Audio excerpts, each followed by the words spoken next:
ओम शांति। आज 2 मार्च 2024 की साकार मधुर महावाक्य है मधुबन से। ओम शांति। मीठे बाप दादाजी ने कहा, मीठे बच्चे, ये नॉलेज बिल्कुल शांति की है। इसमें कुछ भी बोलना नहीं है, सिर्फ शांति के सागर बाप को याद करते रहो। प्रश्न है, उन्नति का आधार क्या है? बाप की शिक्षाओं को धारण कब कर सकेंगे? उत्तर दिया है, उन्नति का आधार है लव, प्यार, निस्वार्थ प्रेम। एक बाप से सच्चा प्यार चाहिए। नजदीक रहते भी यदि उन्नति नहीं होती तो जरूर लव की कमी है। लव हो तो बाप को याद करें। याद करने से सब शिक्षाओं को धारण कर सकते हैं। उन्नति के लिए अपना सच्चा सच्चा चार्ट लिखो। बाबा से कोई भी बात छिपाओ नहीं। आत्म अभिमानी बनते खुद को सुधारते रहो। ओम शांति। बच्चे अपने को आत्मा समझ कर बैठो और बाप को याद करो। बाबा पूछते हैं, जब भी कहाँ सभा में भाषण करते हो तो घड़ी घड़ी ये पूछते हो कि तुम अपने को आत्मा समझते हो या देह? अपने को आत्मा समझकर यहाँ बैठो। आत्मा ही पुनर्जन्म में आती है। अपने को आत्मा समझ परम पिता परमात्मा को याद करो। बाप को याद करने से ही तुम्हारे विकर्म विनाश होंगे। इसको योग अग्नि कहा जाता है। निराकार बाप निराकारी बच्चों को कहते हैं, मुझे याद करने से तुम्हारे पाप कट जाएंगे और तुम पावन बन जाएंगे। फिर तुम मुक्ति, जीवन मुक्ति को पाएंगे। सभी को मुक्ति के बाद जीवन मुक्ति में आना है जरूर।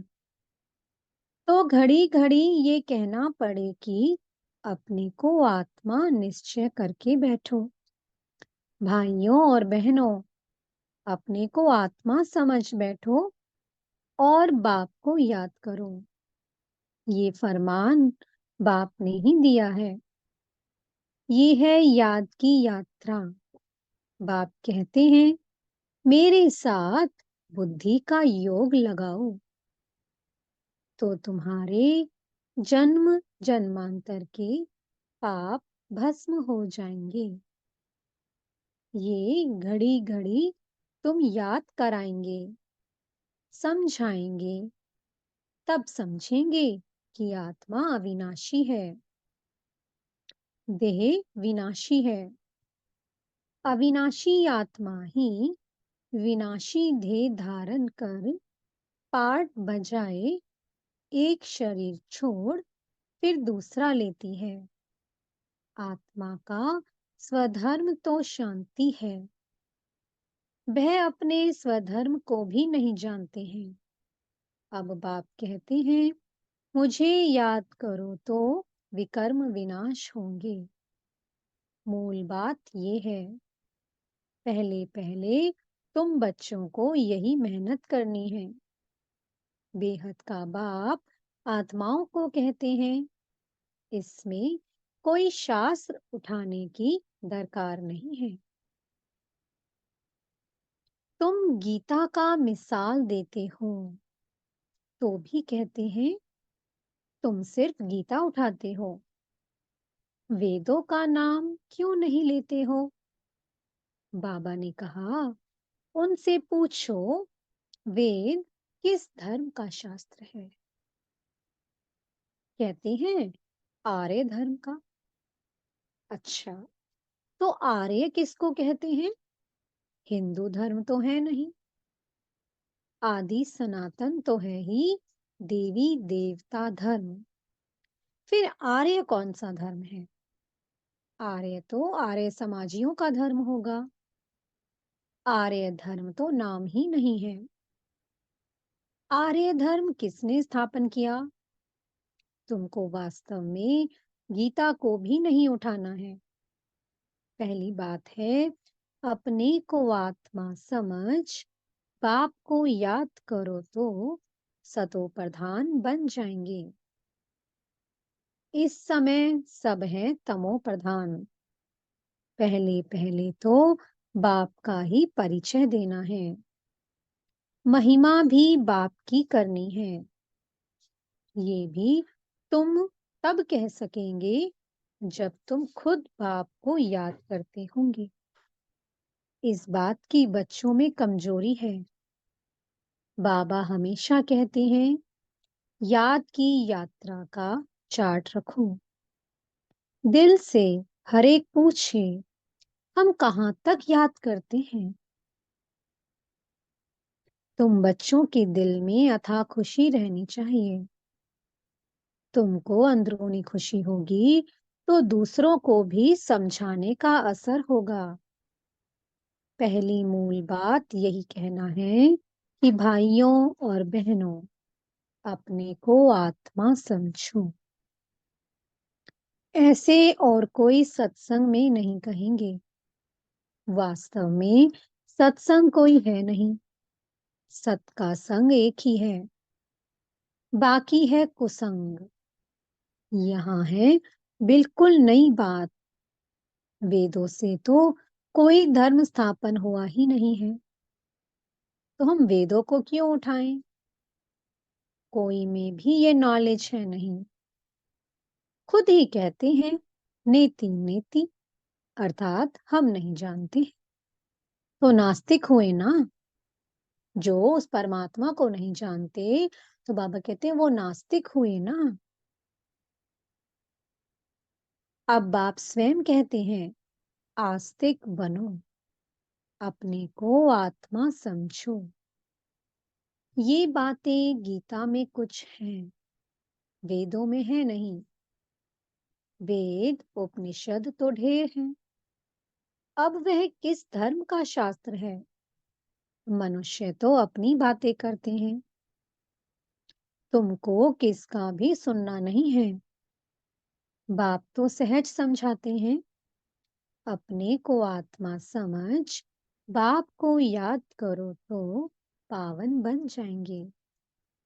इसलिए वर्ल्ड की हिस्ट्री ज्योग्राफी को जानना है। तुम्हारा ये त्रिमूर्ति गोला है मुख्य। इनमें सब धर्म आ जाते हैं। पहले पहले है देवी देवता धर्म।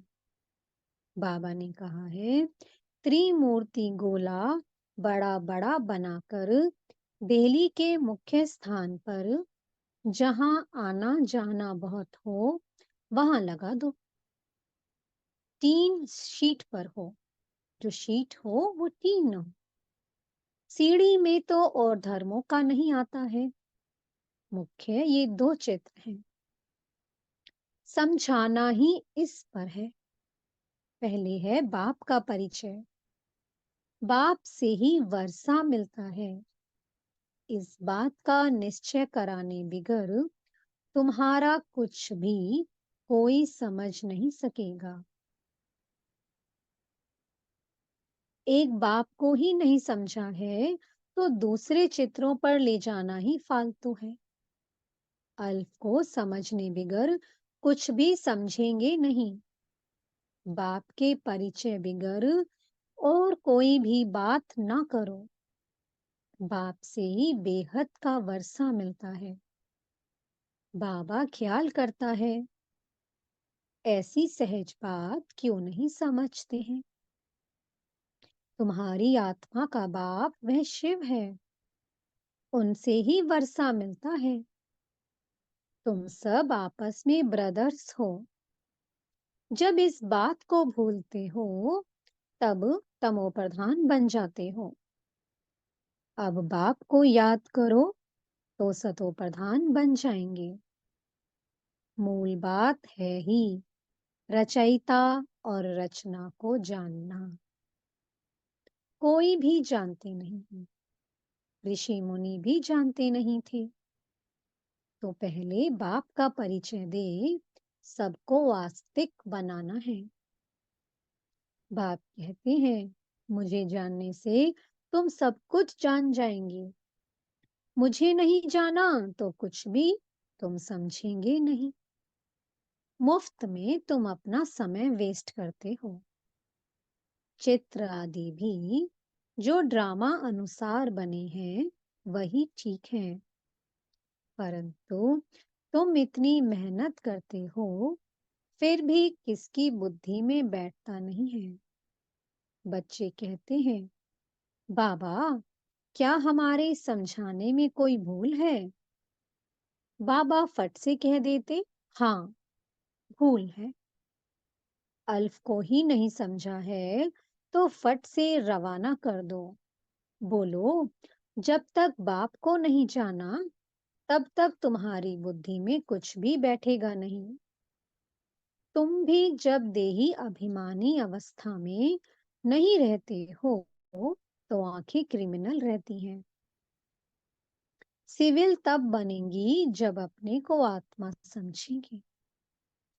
देही अभिमानी होंगी तो फिर तुमको आंखें धोखा नहीं देंगी। देही अभिमानी नहीं तो माया धोखा देती रहेगी। इसलिए पहले तो आत्म अभिमानी बनना है। बाबा कहते हैं, अपना चार्ट दिखाओ तो मालूम पड़े। अगर अभी तक झूठ, पाप, गुस्सा है तो अपना ही सत्यानाश करते हो। बाबा चार्ट देखकर समझ जाते हैं कि ये सत्य लिखा है या अर्थ भी नहीं समझा है। सब बच्चों को बाबा कहते हैं, चार्ट लिखो। जो बच्चे योग में नहीं रहते, वह इतनी सर्विस भी नहीं कर सकते हैं। जौहर नहीं भरता है। भल बाबा कहते हैं कि कोटों में कोई निकलेगा, परंतु जब तक खुद ही योग में नहीं रहते, तो दूसरों को फिर कैसे कहेंगे? सन्यासी कहते हैं कि सुख काग विष्ठा समान है। वह सुख का नाम ही नहीं लेते हैं। तुम जानते हो, भक्ति अथाह है, उसमें कितनी आवाज है। तुम्हारी नॉलेज तो बहुत शांति की है। बोलो, शांति का सागर तो बाप ही है। अपने को आत्मा समझ बाप को याद करना है। बाप कहते हैं, मन मना भव। ये अक्षर भी नहीं कहो। हिंदुस्तान की है हिंदी भाषा, फिर संस्कृत दूसरी भाषा क्यों? अब इन सब भाषाओं को छोड़ो। पहले तुम भाषण करो कि अपने को आत्मा समझो। बहुत हैं जो अपने को आत्मा भी नहीं समझ सकते, याद नहीं कर सकते। अपने घाटे को कोई समझ ना सके। कल्याण तो है ही बाप की याद में। और कोई सत्संग में ऐसे नहीं कहते हैं कि अपने को आत्मा समझ बाप को याद करो। बच्चे कभी बाप को एक जगह बैठ याद करते हैं क्या? उठते बैठते बाप की याद है ही। आत्म अभिमानी बनने की प्रैक्टिस करनी है। तुम बहुत बोलते हो, इतना बोलना नहीं चाहिए। मूल बात है याद की यात्रा की। योग अग्नि से ही तुम पावन बनेंगे। इस समय सब दुखी हैं। सुख मिलता ही है पावन बनने से। तुम आत्म अभिमानी हो, किसको समझाएंगे तो उनको तीर लगेगा। कोई खुद विकारी है और उसको कहे कि निर्विकारी बनो, तो उनको तीर नहीं लगेगा। बाप कहते हैं, बच्चे, तुम खुद याद की यात्रा पर नहीं रहते, इसलिए तीर भी नहीं लगता है। अब बाप कहते हैं, बीती सो बीती, पहले अपने को सुधारो। दिल से पूछो, हम अपने को आत्मा समझ बाप को कितना याद करते हैं। जो बाप हमको विश्व का मालिक बनाते हैं, हम शिव बाबा के बच्चे हैं, तो जरूर हमको विश्व का मालिक बनना है। वही एक माशूक आकर तुम्हारे सामने खड़ा हुआ है, तो उनके साथ बहुत लव होना चाहिए। लव माना याद। शादी होती है तो स्त्री का पति के साथ कितना लव होता है। तुम्हारी भी सगाई हुई है, शादी नहीं। वह तो जब विष्णुपुरी में जाएंगे, पहले शिव बाबा के पास जाएंगे, फिर ससुर घर जाएंगे। सगाई की खुशी कम होती है क्या? सगाई हुई और याद पक्की हुई। सतयुग में भी सगाई होती है, परंतु वहां सगाई कब टूटती नहीं है, अकाले मृत्यु नहीं होती है। ये तो यहाँ होती है। तुम बच्चों को भी गृहस्थ व्यवहार में रहते पवित्र बनना है। भल बहुत नजदीक भी रहते हैं, फिर भी उन्नति नहीं होती है। जो उस लव से आते हैं, उनकी बहुत उन्नति होती है। याद ही नहीं तो लव भी नहीं रहता है, तो उनकी शिक्षाओं को भी धारण नहीं कर सकते हैं। भगवानुवाच, तुम बच्चे सबको यही पैगाम दो कि काम महाशत्रु है, जो आदि मध्य अंत दुख देता है। तुम तो पवित्र सतयुग के मालिक थे, अभी तुम गिरकर गंदे बन पड़े हो। अब ये अंतिम जन्म फिर से पवित्र बनो। कामचिता पर बैठने का हथियाला कैंसिल करो। तुम बच्चे जब योग में बोलेंगे, तब किसकी बुद्धि में बैठेगा? ज्ञान तलवार में योग का जौहर चाहिए। पहली मुख्य है एक बात।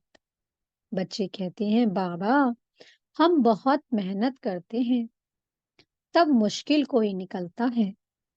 बाबा कहते हैं, योग में रहकर समझाओ। याद की यात्रा की मेहनत करो।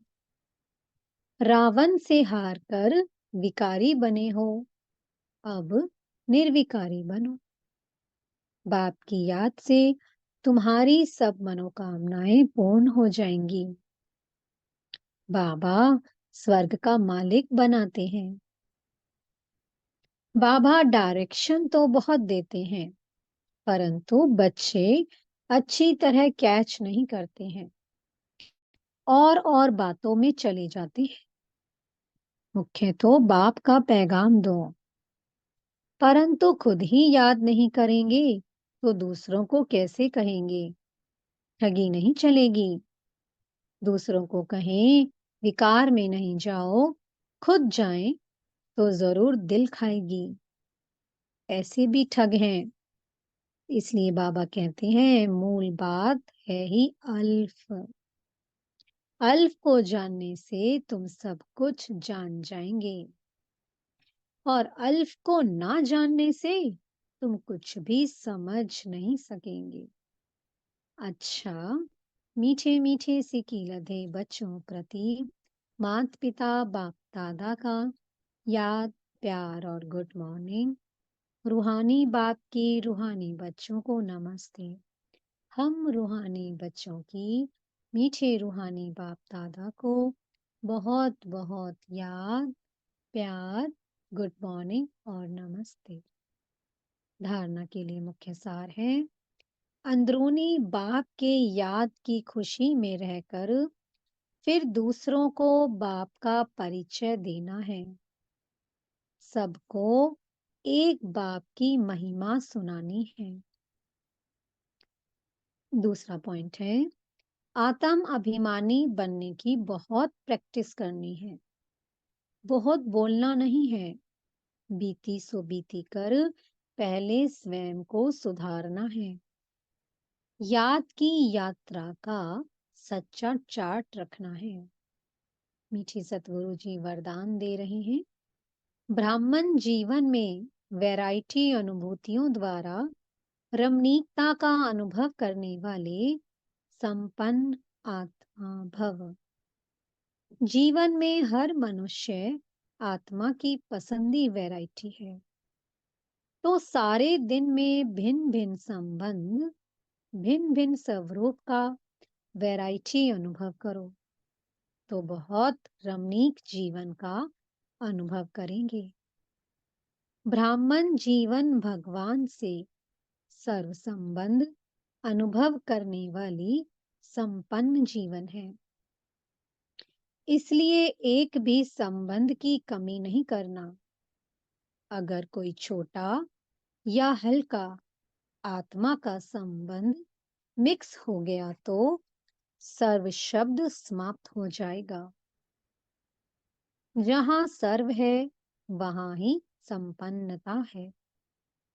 इसलिए सर्व संबंधों से स्मृति स्वरूप बनो। स्लोगन है, बाप समान अव्यक्त रूपधारी बन प्रकृति के हर दृश्य को देखो तो हलचल में नहीं आएंगे। ओम शांति। बहुत बहुत शुक्रिया प्यारे प्यारे हमारे मीठे मीठे बाप दादा का, बेहद की सर्वात्माओं का, प्रकृति माँ का और पांचों तत्वों का बहुत बहुत शुक्रिया। ओम शांति। ओम शांति। ओम शांति।